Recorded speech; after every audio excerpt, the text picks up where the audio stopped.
Everyone, এটা হলো আমাদের 31st-এর আগের দিন। সবাই মিলে সবজি ফবজি কাটছিলাম, বিকজ রাতে আছে আমাদের পিকনিক। আর সন্ধেবেলাতে দেখো কফি রেডি হয়ে গেছে। আর এই যে আমাদের পাগলের মতো ডান্স প্রত্যেক বছর আমরা করি, তো আমাদের এখানে সবাই চলে এসেছে পিকনিকে। আর অ্যাজ ইউজুয়াল বাবানি আমাদের শেফ। আর এই দেখতেই পাচ্ছ আমরা কি সুন্দর গলিটা ডেকোরেশন করেছিলাম, নিউ ইয়ার বলে কথা।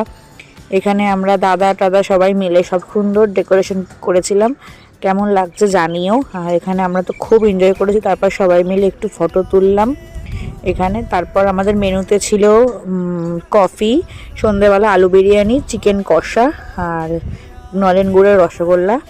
আর খুব সুন্দরভাবে আমাদের দিনটা কাটলো। নতুন বছর সবার খুব ভালো কাটুক। আর পিকনিকটা প্রত্যেকবারের মতো এবারও খুব সুন্দর কেটেছে। আর একটু লেট হয়ে গেল ব্লগটা পোস্ট করতে। টাটা।